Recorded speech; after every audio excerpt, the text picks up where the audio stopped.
Assalamualaikum warahmatullahi wabarakatuh. Ketemu lagi sama aku Cindy Novita Anggraini. Terima kasih sudah klik video ini. Oke, untuk hari Kamis ini aku akan membahas kisah urban legend yang datang dari kotaku sendiri, yaitu di kota Probolinggo.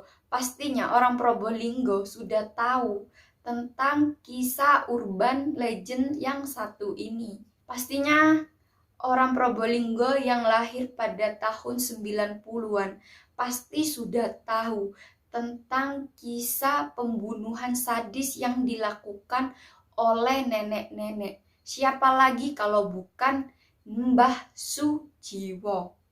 Jika kalian yang belum lahir pada tahun itu sama seperti aku tahun 2000, pasti penasaran sama ceritanya. Sama, aku juga penasaran sama ceritanya.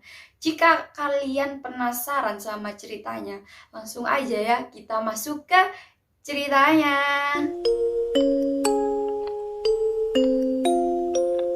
Pada tahun 1992, di sebuah desa kecil hiduplah keluarga bahagia yang terdiri dari ayah, ibu, dan seorang anak kecil yang berusia 5 tahun. Pasangan suami istri ini bernama Haryanto dan Eni Diningsih.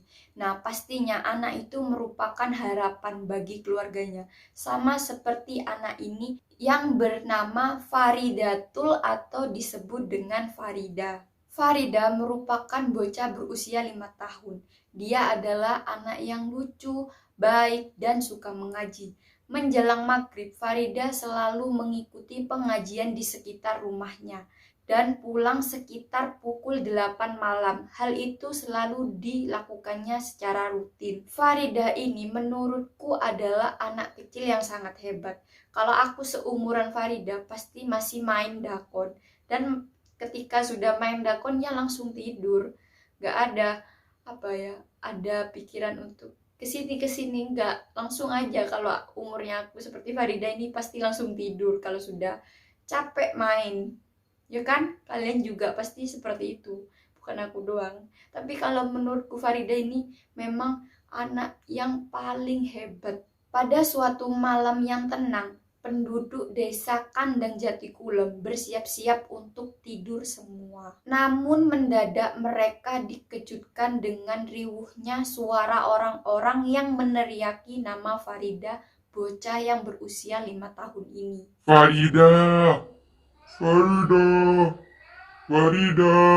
Sebab hingga lewat tengah malam, bocah itu belum pulang dari pengajian. Padahal biasanya sudah tiba di rumah sebelum pukul 8 malam. Orang tuanya panik dan khawatir terhadap keadaan Farida, sampai warga dan kepala desa ikut membantu mencari keberadaan Farida. Sampai dini hari, warga terus mencari keberadaan Farida, mulai dari pelosok kampung dan rumah-rumah warga.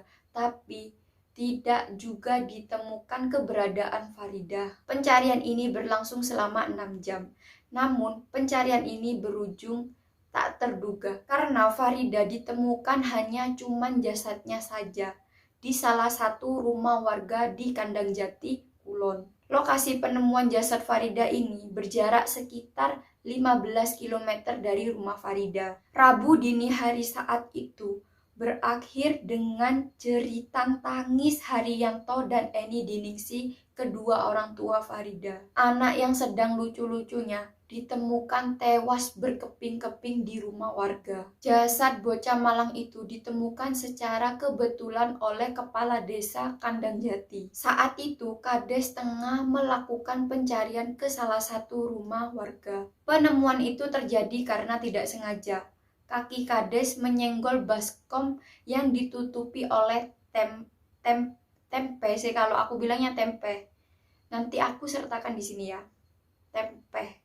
Ia terkejut ketika dari baskom muncul tangan anak kecil. Kemudian di dekat tungku, ia menemukan sandal anak kecil yang tergeletak. Kades ini menjadi kaget. Siapa yang tidak kaget kalau melihat dari baskom muncul tangan anak kecil, apalagi itu sudah dipotong-potong, ya kan?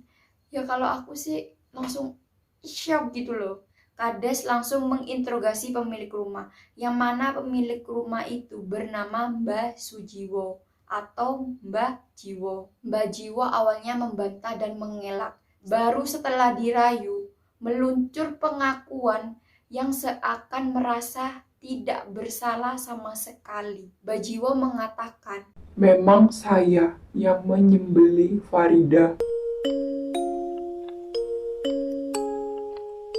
menurut Mbah Jiwo, sebelum mengiris daging bocah malang itu, sorenya ia mendapat perintah dari suara gaib yang menyuruhnya untuk memakan daging anak kecil.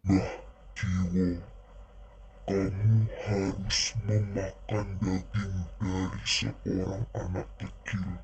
Suara gaib itu muncul lagi ketika menjelang sholat Isya, dan waktu itu Farida sedang berkunjung ke rumah Mbah Jiwo. Ternyata yang bikin aku kaget adalah Farida merupakan cucu dari Mbah Jiwo dan sering diberikan nasi kering yang digoreng ketika berkunjung ke rumah Mbah Jiwo. Saat itu Farida disuruh Mbah Jiwo untuk melentangkan badannya di atas lantai tanah. Namanya juga anak polos kan? Pasti Farida menurut aja dengan perintah neneknya. Nah, pas badan Farida sudah terlentang, disitulah Mbah Jiwo menusuk lehernya dengan pisau. Karena lehernya tergorok dan bersimbah darah, di sisi kesadarannya Farida berkata, Mbah, kenapa saya dibunuh?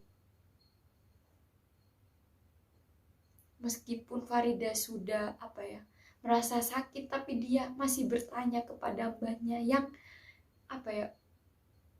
menurutku ini bejat banget sama cucunya sendiri loh. Saat mendengar itu, Mbah Jiwo malah justru menggila dan menggendong tubuh mungil itu mengiringi atau mengelilingi ruangan di rumahnya. Tapi tidak cukup sampai di situ. Mbah Jiwo menguliti tubuh Farida dan memotong tubuh Farida menjadi 79 bagian. Proses mengkuliti dan memotong tubuh Farida selesai sampai pukul 10 malam. Kemudian Mbah Jiwo meracik bumbu untuk memasak daging Farida. Itu sih menurutku aku ndak tega pokoknya wes. Mbah Jiwo berkata dengan mencuci daging Farida. Pokoknya saya malam ini pesta dengan iringan lagu dangdut. Pusing aku Ini sih menurutku psikopat tingkat dewa ini sih. Tapi kalau punya gangguan jiwa sih beda lagi gitu loh. Pastinya kalian bertanya kan, Mbah Jiwo ini merupakan psikopat atau memang memiliki kelainan jiwa. Ternyata kejiwaan Mbah Jiwo sedang terguncang. Hal itu dibenarkan oleh Kapolres Probolinggo. Diduga Simbah mengidap penyakit jiwa yang membuat Mbah Jiwo itu dengan santainya melakukan mutilasi terhadap cucunya sendiri.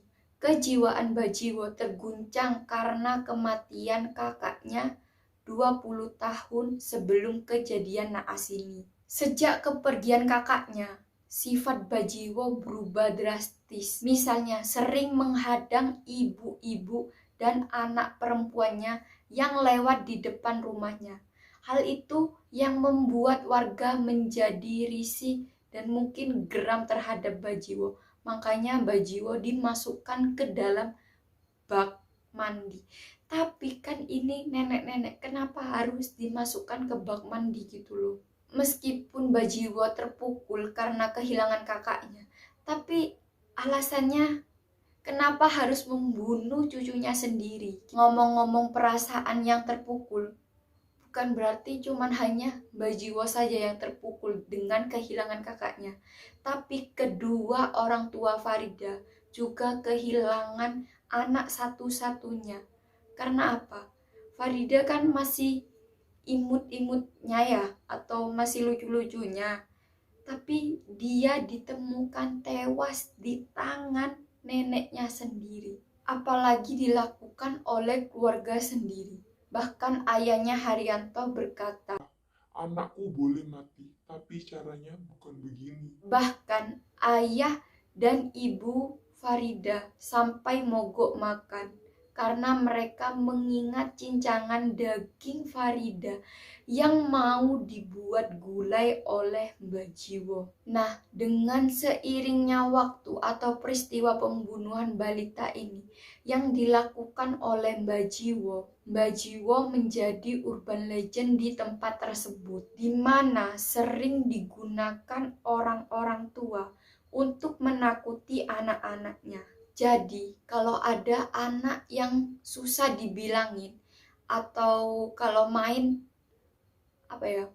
gak mau pulang atau maksa tetap mau main ketika habis maghrib, mereka pasti dibilangin oleh kedua orang tuanya atau enggak orang-orang tua.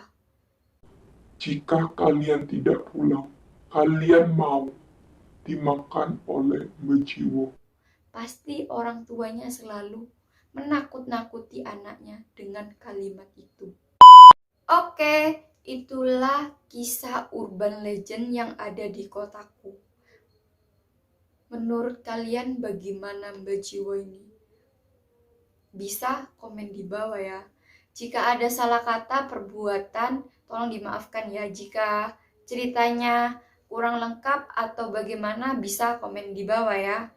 Sekian dari aku, jangan lupa like, comment, share, dan pastinya di subscribe ya. Aku upload video hari Kamis dan hari Minggu, 2 kali ya. Jangan lupa mampir-mampir ke channelnya aku. Ya, tungguin ya cerita aku selanjutnya. Bye-bye, see you next time.